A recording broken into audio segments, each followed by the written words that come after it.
E aí pessoal, tudo bem? Como é que estão? Hoje a gente vai falar um pouquinho sobre mais uns tópicos da química. Para começar, eu queria fazer uma pergunta. Se eu perguntar para vocês qual é a fórmula da água, o que vocês vão me dizer? Provavelmente vocês devem estar respondendo aí, né, oralmente ou mentalmente, que é H2O, né? Esse H2O. Como é que tu sabe disso? Como é que vocês podem afirmar que a fórmula da água é H2O?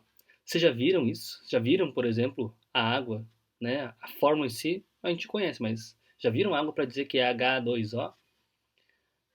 Disso eu te pergunto outra coisa. Dizer que a fórmula da água é H2O é real? Isso, né, fala de uma realidade da própria água? É sobre essa ideia, né, de falar da água, das fórmulas, do que é ou não essa ideia de realidade, que eu quero conversar com vocês hoje. Então, fica aí, não sai, porque afinal está começando mais uma aula da Química Geral em Casa. Roda a vinheta.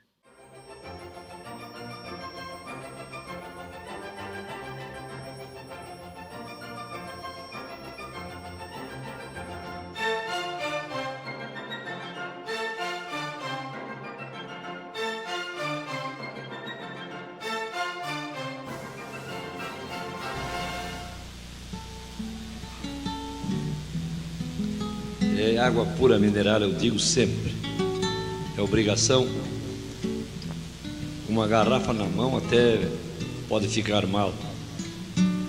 Mas isso comigo é habitual e para todo aquele que canta. Porque isso clareia, levanta a alma e o sentimento, ilumina o pensamento e refrigera a garganta.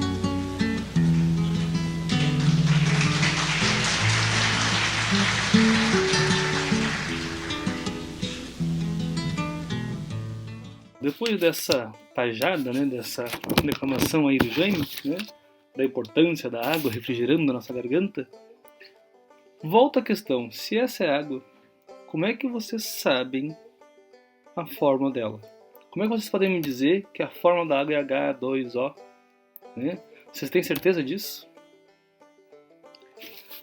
A gente esquece muitas vezes, pessoal, que essa ideia dessa fórmula, né, não é uma noção, assim, digamos, real, né? A gente esquece essa ideia de que ela é proposta, segundo a nossa aula passada, como um modelo utilizado pela ciência. E quando eu falo ciência, leiam aqui, né, como humanidade, para explicar o nosso mundo, os nossos fenômenos, né? Então, de todo o mundo que nós temos para estudar, né, a gente pode olhar para ele de um ponto de vista mais químico.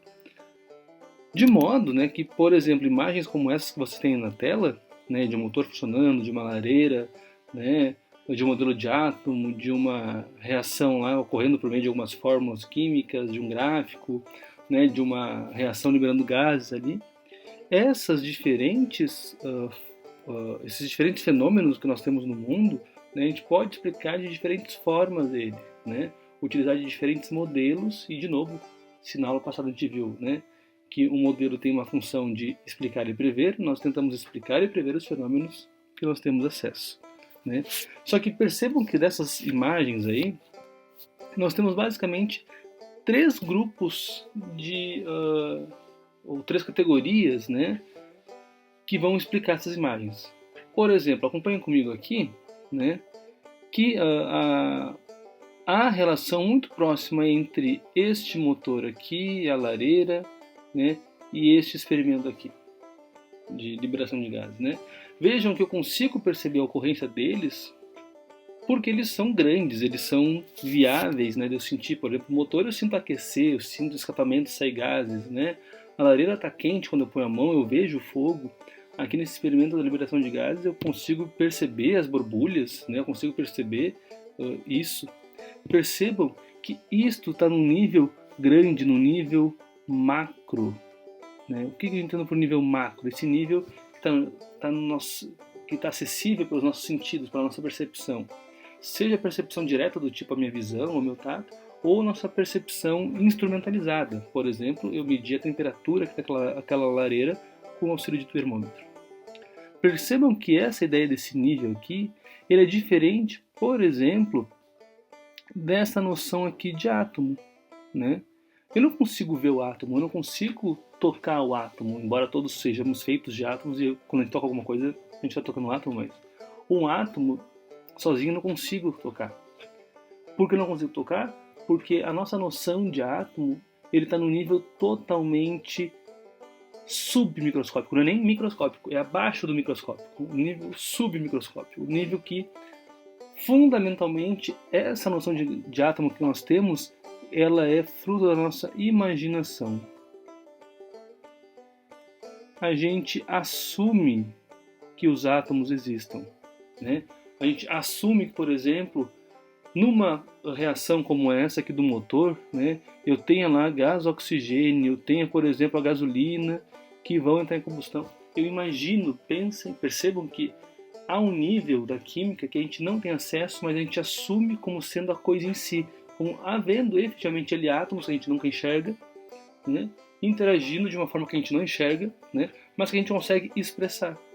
Isso tem a ver com esta ideia aqui, por exemplo, né, desta formação do aminoácido ou deste gráfico aqui, né?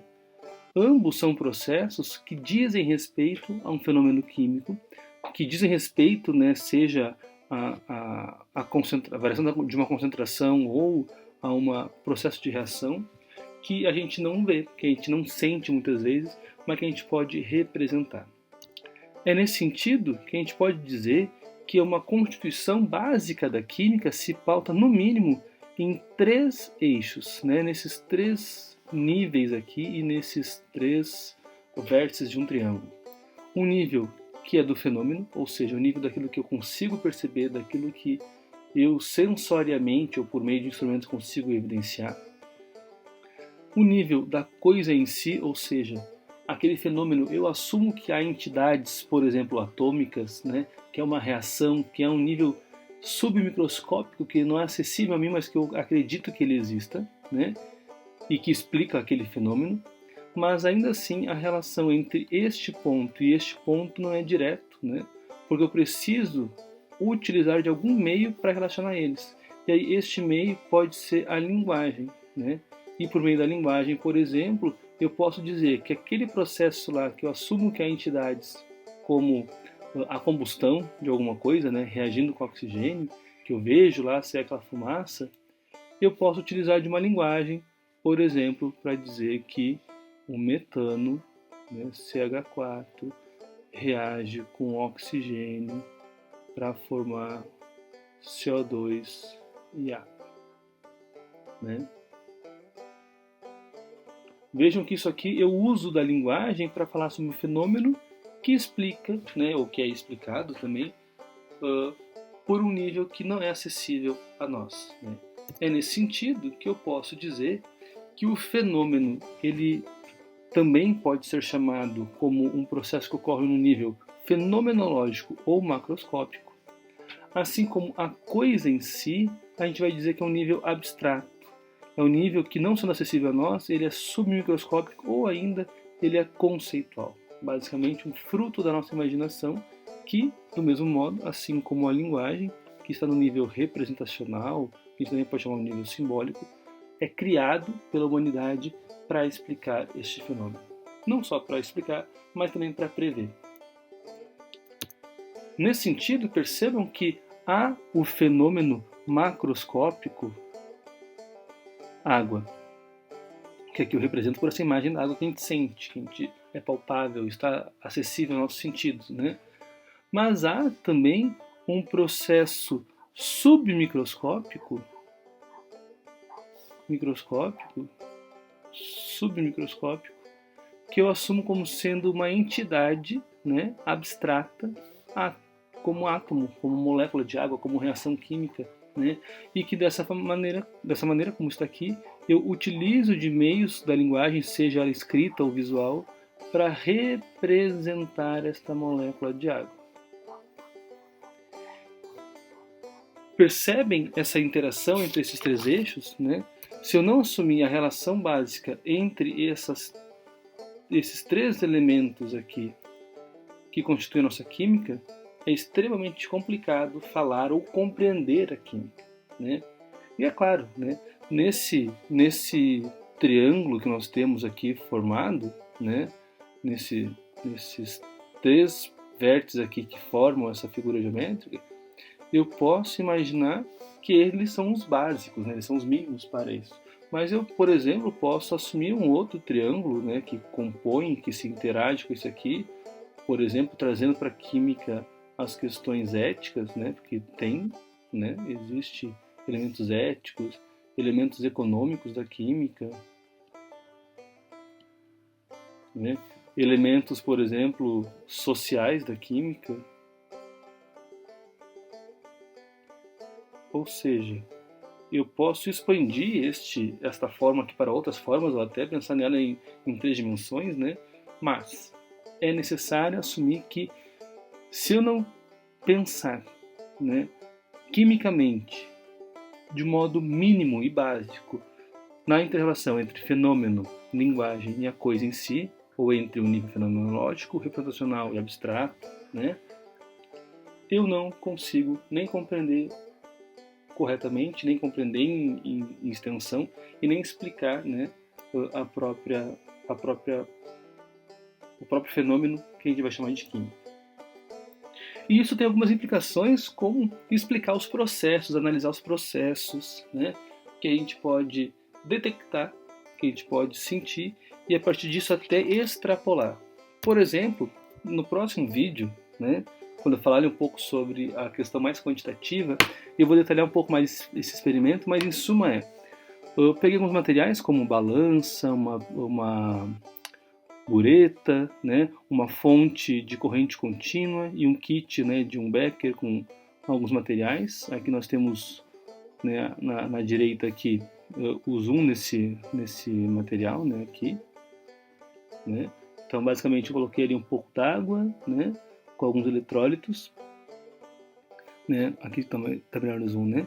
Enchi 2 tubos de ensaio veja completamente com água e verti eles nesse recipiente, e ali eu coloquei 2 fios, esses 2 fios foi ligado numa fonte e essa fonte começou a dar uma descarga elétrica para decompor a água, fazendo uma eletrólise, né. Ao final do processo, eu vi que num dos tubos onde estava ligado, né, por exemplo, um dos cabos aqui, né, eu tenho a formação deste gás aqui dentro do tubo, e no outro tubo eu tenho essa formação de gás, né.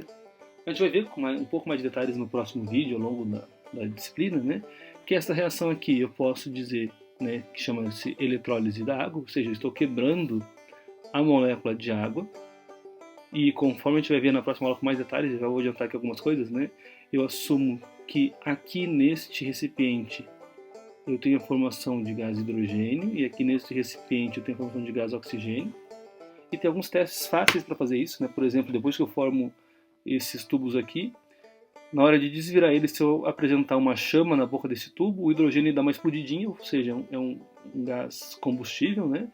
E o oxigênio, ele aviva a chama, então eu consigo dar, né, por meios sensoriais, novamente, né, por meios sensoriais, eu consigo assumir que uma entidade atômica, uma molécula de gás hidrogênio ou oxigênio, né, existe, que eu consigo então representar por uma fórmula ela, e essa fórmula então me permite melhor compreender esse nível. Estão entendendo a relação? Vejam que, por exemplo, aqui, né, nesse processo, a gente pode evidenciar, né, relações várias, né, que a gente pode investigar. Por exemplo, a gente pode analisar, né, o volume formado de hidrogênio em relação ao volume formado de água, de gás oxigênio, né? Eu posso medir essas quantidades, e efetivamente eu medi essas quantidades depois, no próximo vídeo eu vou falar um pouco mais claro sobre isso, né? Eu posso mensurar a massa de gás que foi formado aqui, a massa de gás que foi formado aqui, né? Então há uma série de elementos que eu posso, a partir do fenômeno, né? Novamente, a partir de um fenômeno, eu posso assumir que ele está relacionado a um nível totalmente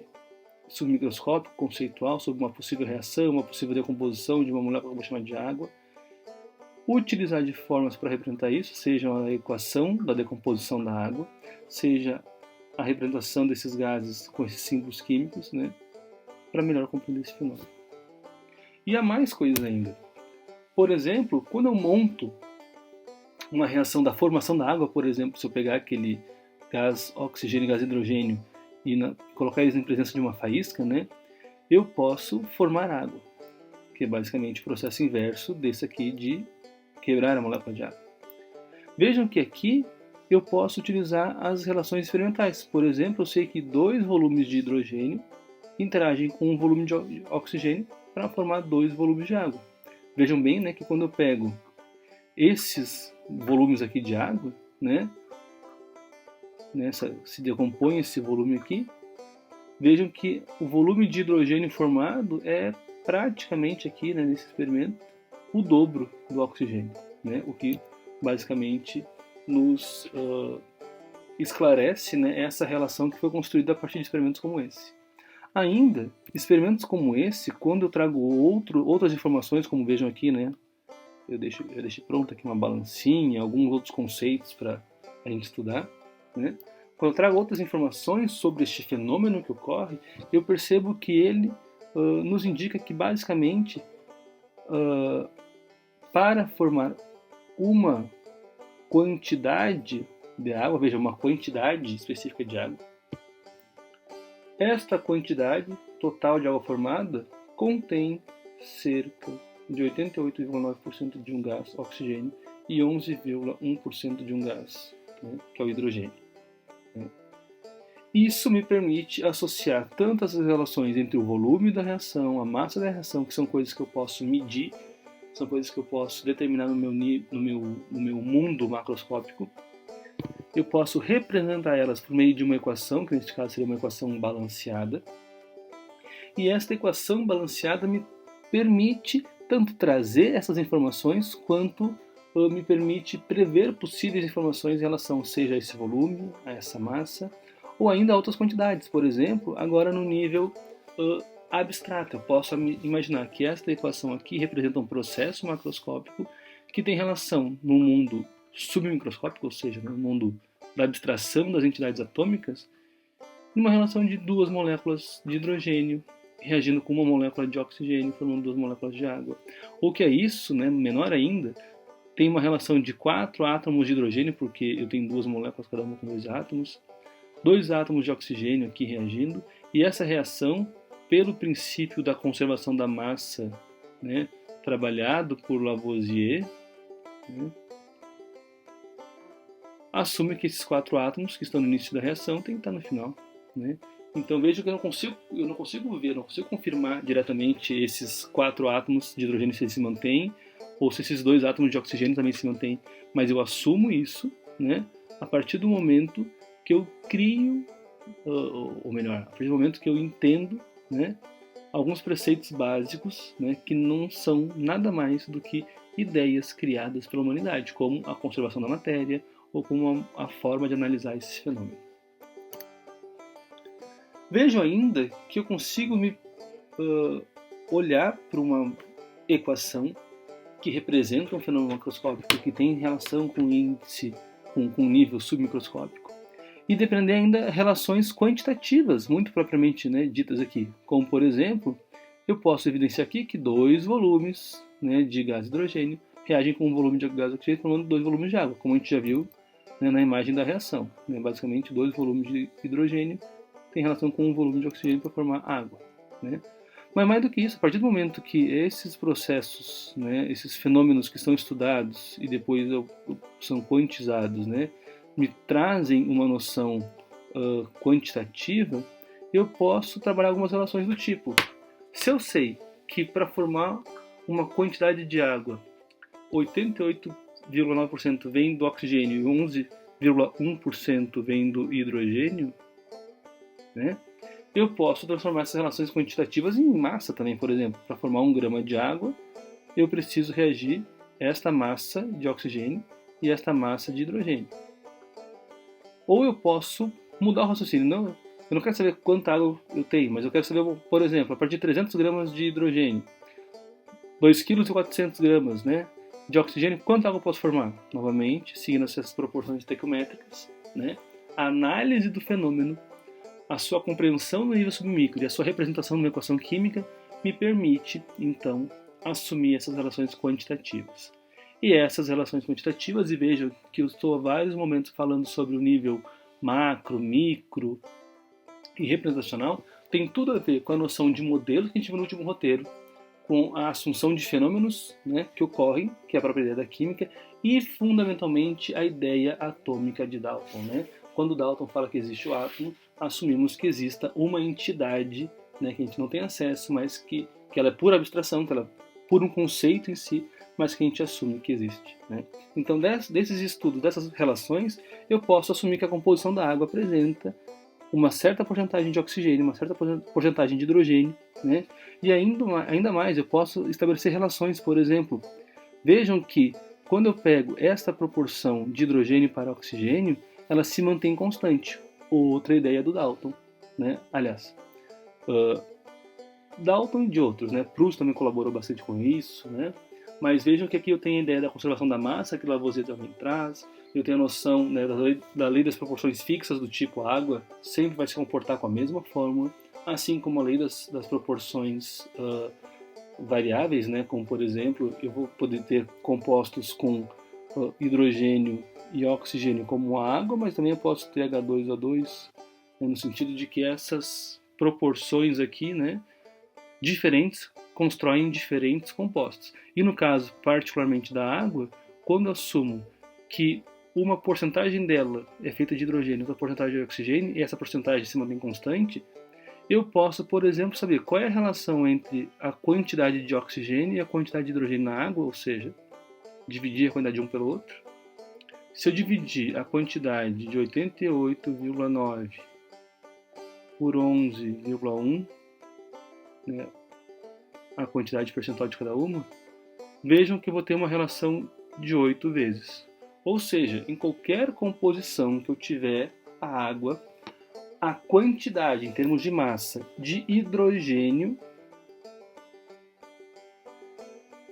né, vai ter uma relação de 1 para 8 da quantidade de oxigênio. Vejam aqui, né? Se eu pego e divido 0,889 por 0,111, dá uma proporção de 8. Se eu divido 2.400 gramas por 300 gramas, dá uma proporção de 8. Né? Então, para a formação da água, há uma proporção constante nesse processo. O que me permite ainda mais calcular algumas coisas do tipo. Já sabemos a equação balanceada da água, mas sabemos por quê? Porque a partir de Dalton, eu sei que os dois átomos de hidrogênio que estão aqui neste gás, que eu vou representar dessa maneira, né? Os dois átomos de oxigênio que estão aqui nesse gás, que eu represento dessa maneira, e os dois átomos de hidrogênio e um átomo de oxigênio que estão aqui na molécula d'água, que represento dessa maneira, dizem respeito a um nível que eu não tenho acesso, um nível abstrato, de um fenômeno que eu evidencio, que eu represento assim. Esses átomos não são criados nem destruídos. Portanto, se aqui eu tenho dois átomos de oxigênio reagindo com o hidrogênio para formar água, esses dois átomos de oxigênio permanecem após a reação, portanto eu teria que ter mais um. Só que Dalton disse que a água vai ser sempre né? Desculpa, Dalton não. Mas a lei da proporção fixa vai me dizer que a partir do momento que eu assumo que a água é H2O, sempre será H2O. Portanto, se eu tenho H aqui, HO, eu tenho mais um oxigênio, nele necessariamente eu teria que ter mais dois hidrogênios também, em termos de quantidade. Então eu tenho um oxigênio, dois oxigênios no início da reação, um oxigênio, dois oxigênios depois da reação, perfeito. Contudo, esse processo, né, de adequar as quantidades de oxigênio de acordo com a lei das proporções fixas, me encaminhou ao aumento da quantidade de átomos de hidrogênio. Eu tinha 1, 2, 3, 4 átomos de hidrogênio, eu vou ter que ter 4 átomos de hidrogênio. A partir do momento que eu assumo que cada molécula de hidrogênio representa por H2, aqui eu tenho uma quantidade de uma molécula, aqui eu tenho uma quantidade de duas moléculas, por isso eu tenho aqui 2H2, aqui eu tenho uma molécula formada de H2, E se cada água é H2O, aqui eu tenho uma quantidade de molécula de água, duas quantidades de molécula de água, que leva a 2 aqui. Por que isso é interessante? Porque vejam, se eu pensar que essas duas quantidades de gás hidrogênio reagem com uma quantidade de gás oxigênio para formar duas quantidades de vapor de água, se eu tenho 5 volumes de hidrogênio, eu posso prever, não apenas explicar o processo, mas eu posso prever quantos volumes de oxigênio serão necessários para reagir e quantos volumes de água podem ser completamente convertidos, né? Então, se eu tenho 5 volumes de hidrogênio, como a relação aqui é de 2 para 1 para 2, se aqui é 5, obviamente, em termos de volume, eu precisaria de 2,5 volumes de gás oxigênio para formar 5 volumes de água. Não é tão comum a gente usar essas relações apenas em volume na química, né? Mas é muito comum a gente utilizar em termos de massa, como diz aqui. Então, se eu tenho, por exemplo, 235 gramas de oxigênio para reagir, não apenas explicar a reação quantitativamente, mas um modelo adotado pode me permitir prever as quantidades dessa reação. Nesse sentido, 235 gramas de oxigênio, utilizando essas relações previamente estabelecidas, né? E agora em relação de massa, que tem a ver com essa composição que nós vimos, né? Que em termos de massa, a água é formada por 88,9% de oxigênio e 11% de hidrogênio, eu posso assumir que 235 gramas, né, de oxigênio equivalem a 88,9%. Quantas gramas equivaleriam a 100%? Ou seja, esse X aqui refere-se a 100% a água formada. Esse valor vai ser, então, isto vezes isto, vezes... Ficou ruim ali, deixa eu apagar aqui. Regrinha de 3 básica. Eu vou evidenciar, então, um cálculo de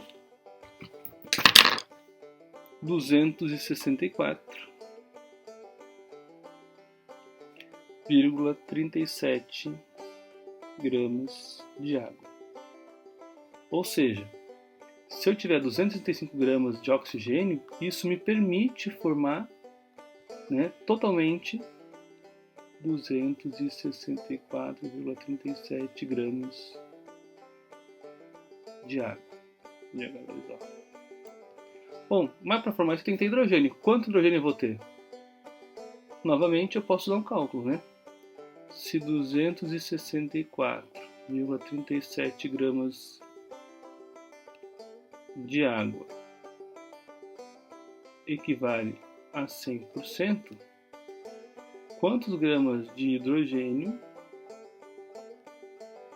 são referentes ao 11,1%? E eu vou ver, então, pelo cálculo, que esta massa de hidrogênio será equivalente a 29,34 gramas de hidrogênio. Veja que isso aqui é a massa total de hidrogênio, né? E aqui a massa total de oxigênio e a massa total de água, né? Portanto, mantendo, né, esses cálculos aqui em mente, ele me permite a formação de 264,34 gramas de água e necessita que reaja junto 29,34 gramas de hidrogênio. Veja novamente que não é gás hidrogênio necessariamente, mas é a quantidade de hidrogênio. Tá?